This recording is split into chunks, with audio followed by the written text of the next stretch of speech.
Conditions de la campagne électorale et comment l'objectif c'est quoi? Vous êtes en train de faire un troisième tour et c'est quoi l'objectif?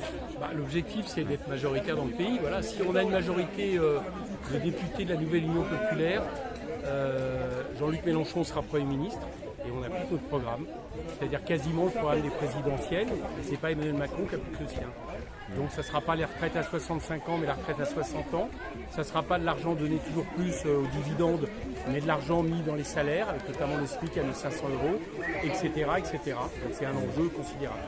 Est-ce qu'il y a vraiment ici sur le département de Saint-Denis, vraiment il y a une concurrence ou vous sentez qu'il y a des vrais candidats?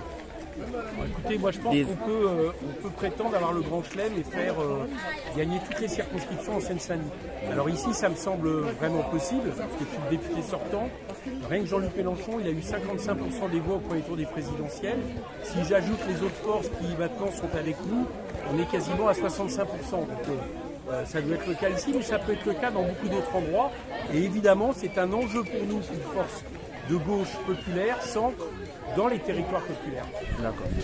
On sait bien que pendant le second tour des élections présidentielles, surtout à Seine-Saint-Denis, il y avait pas mal des absentéistes pour le taux d'absentéisme. Est-ce que vous avez pris en considération ce point? Oui, on prend en compte ce point.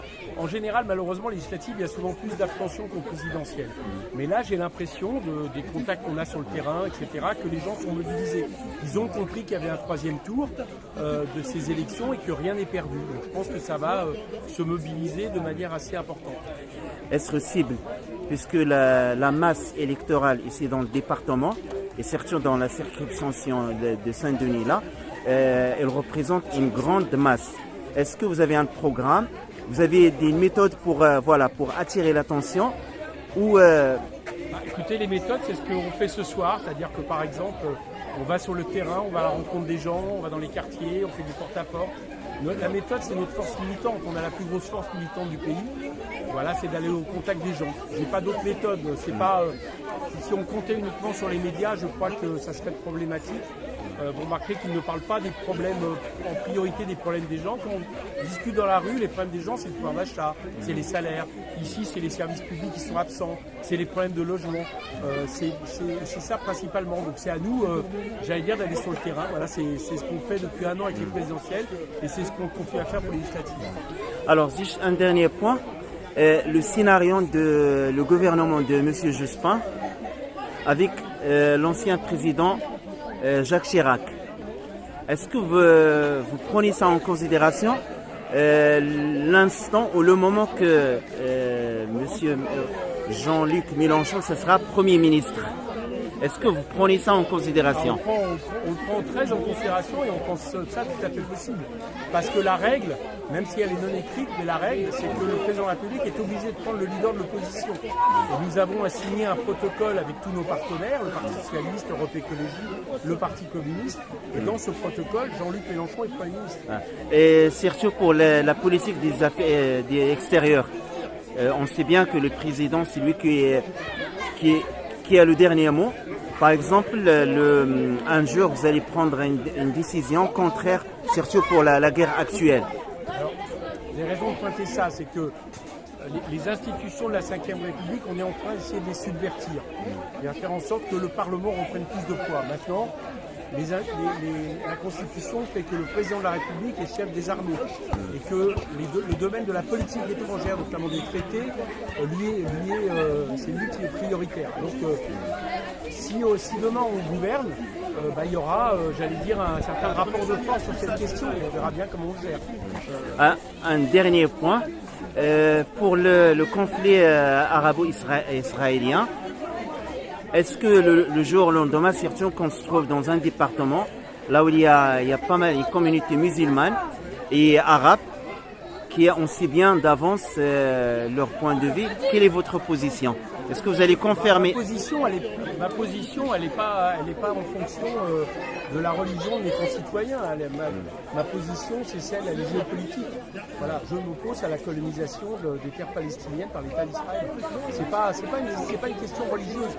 Le gouvernement israélien essaye de faire croire que c'est une question de confrontation religieuse. Moi, je crois qu'il ne faut pas faire ça. La question, elle est qu'il y a un État et contraire à toutes les résolutions de l'ONU, qui est l'idée d'avoir 2 territoires avec Jérusalem pour capitale partagée, et qui est contraire même malheureusement à certaines inclinaisons aujourd'hui du gouvernement français. Moi c'est ça qui me conduit. C'est pas le fait de me dire je ne tiens pas ce discours parce que ici, on le sait, j'ai beaucoup de mes concitoyens qui sont de religion musulmane. Je tiens ce discours parce que la France doit être du côté de la paix et du droit international. Et le droit international, c'est que les Palestiniens ont droit à un État. D'accord, bien sûr, oui. Donc je suis Clément Jean-Jacques, habitant de la Plaine-Saint-Denis depuis les années 2000. Et donc on mène campagne là, d'une façon très dynamique avec beaucoup de militants parce qu'en fait on a subi une politique du président Macron qui a en fait beaucoup esquinté des quartiers et notamment les gens qui sont dans la précarité du travail ou la jeunesse avec Parcoursup qui a subi. Les violences policières, on en a subi plusieurs dans le quartier et donc il faut que ça cesse. Et là, dans le monde du travail, c'est la retraite à 60 ans qui est un des points forts dans les métiers difficiles. Moi, j'étais machiniste à la RATP et heureusement qu'on ne travaillait pas à l'époque à 60 ans, quoi. Parce que sinon, on serait dans un mauvais état de santé par rapport à la difficulté physique en fait, que c'est de travailler sur des véhicules dans Paris avec la circulation et les problématiques de circulation. Et donc, l'autre problématique très forte ici, c'est le logement.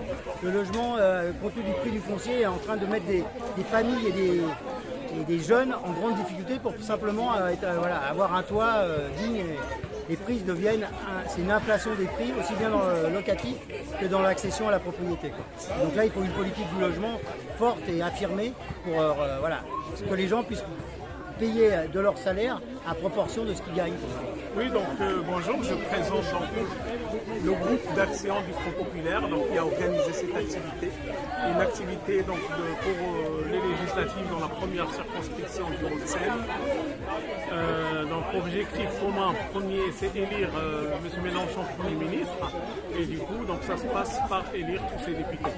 Donc content de voir ici les jeunes, beaucoup de jeunes, une activité, un élan, vraiment un élan de militantisme. On est très content de se retrouver par beaucoup de militants. Donc voilà, peut-être نهضر شويه بالعربيه لان كنعرف بان اللي كيتابعوا المتتبعين تاع القناه ديالكم كيتكلموا العربيه.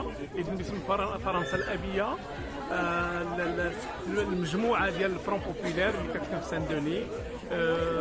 الهدف اذا هو تصويت بكثافه والذهاب نحو يعني الممتنعين عن التصويت والتقارب يعني مع الساكنه.